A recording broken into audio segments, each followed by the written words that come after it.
Bona nit, amics i amigues de Borrís i Cors. No puc acompanyar-vos en aquest club de històries perquè me pilleu tornant d'un congrés Smart City, però em pareix molt suggerent del que esteu fent i voldria animar-me a compartir algunes experiències del que és jugar amb foc. I, efectivament, ser president de Junta Central Fallera sempre és jugar amb foc. Més encara quan representes a un partit progressista després de 24 anys d'un partit conservador, no? Ja li va passar en el seu moment en l'època socialista i va passar també a mi. Això té relació amb un possiblement dels majors incendis que es van produir, que va ser precisament aquest estudi d'impacte sociològic de la festa fallera. Volíem demostrar que la festa era plural i l'única manera de demostrar que la festa era plural és preguntant aquesta pluralitat. Jo recordo que en aquella polèmica algú es va dir no sé per què pregunteu quina ideologia té la gent de la festa si sabeu que la majoria són de dretes. Bueno, doncs realment no és així. La festa de Falles és tan plural i tan diversa com pugui ser qualsevol altre àmbit de la nostra societat. En edats, generacions, en gènere, en barris, també, òbviament, a nivell ideològic, no? I això es va demostrar, però òbviament va ser una forta polèmica de la qual vam jugar al foc. També vam fer un altre estudi, precisament per el paper de la dona, no? En un col·lectiu com el Faller, on el 60% de la gent que paga una quota són dones, però només el 15% són presidentes, alguna cosa passa, no? Nosaltres sosteníem que la festa del Falles no és masclista, però que sí que ho és en el món en què estàvem immersos i, per tant, de la mateixa manera que se fan estudis de gènere en l'àmbit de l'empresa, en l'esport, de la publicitat, calia fer-ho també en els Falles, perquè el Falles no és un món perfecte en el que cavalguem en unicornis. Bueno, doncs efectivament, aquest estudi es va fer per part de la universitat, també va generar determinada polèmica, però gràcies a això vam descobrir moltes realitats que són imprescindibles treballar en l'àmbit de la festa com en qualsevol altre àmbit de la nostra societat. Més polèmiques les tinc així apuntades. Home, una altra vegada que vam jugar amb foc va ser precisament quan van canviar les bases del concurs de falles municipals, perquè fins a aquest moment eren els polítics els que triaven a dit el projecte de la falla municipal i això feia que se presentaren un o dos projectes, bàsicament perquè segurament ja sabien les opcions que tenien. D'això van passar a l'últim rècord que es va produir, per exemple, en l'any que es va triar la meditadora, en què van ser, si no recordo mal, crec que 17 propòsits diferents entre infantils i grans les que van optar al concurs, no?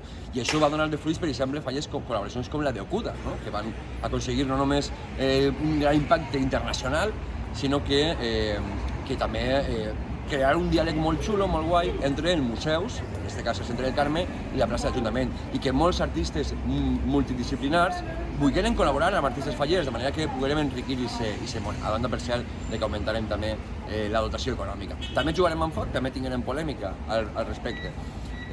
Un altre cas possiblement menys sorollós o menys incendiari, però que també va generar alguna polèmica, va ser el canvi d'ubicació de l'exposició de Ninot, que estava, com sabeu, en una carpa en un centre comercial i la van passar al Museu de les Ciències. Jo recordo quan ho vam anunciar que hi havia molta gent que va dir eso está muy lejos, nadie va a ir. Bueno, muy lejos depèn de qui, no? Però òbviament volíem descentralitzar aquests actes i també volíem dignificar aquesta exposició del Ninot per a que estiguera en un lloc digne, com era aquest Museu de les Ciències.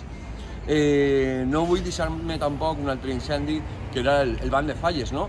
El banc de falles abans era una qüestió que se feia única i exclusivament des dels tècnics municipals i nosaltres vam decidir posar això que se diu participació ciutadana i que, per tant, el col·lectiu faller, però també el veïnal, comerciants, empresaris, pogueren participar aportant les seues idees. Bueno, molt d'incendi al principi, però se va aprovar per unanimitat i se van fallar, i crec que també va ser positiu perquè totes les parts implicades pogueren empatitzar i arribar a grans acords. I no voldria deixar-me tampoc alguna altra polèmica. Home, aquesta és molt bona. Recorda que jugarem amb foc quan volgueren canviar la celebració de les assemblees de presidents i presidentes d'un hemicicle en el que caben, segons el pla d'emergència, com a màxim 100 persones al Palau de la Música. Jo recordo algunes assemblees de presidents, abans de ser jo president, on hi havia gent que se desmaiava, no només gent apretada que no podia sentar-se, sinó gent desmaiada. Per la calor, les hipotèmies que n'hi havia. Van passar d'ahir al Palau de la Música, una sala per a 400 persones, on fas una convocatòria per a 385 falles, doncs com a mínim has de garantir que totes les persones puguen cabre en la sala.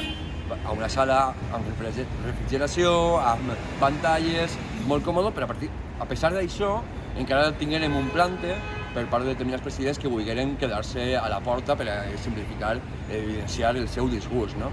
bueno, finalment es va superar com tantes altres coses. I una altra polèmica també molt absurda dos, que van ser de fet les que van provocar aquella famosa reprovació, va ser la dels versos. En realitat no era una polèmica en origen sobre que els versos estiguin escrits en una normativa que gasta només l'Or Ratpenat i que no estiguin escrits en el valencià oficial en el que parlem tots, escrivim tots, és que escrivim en valencià.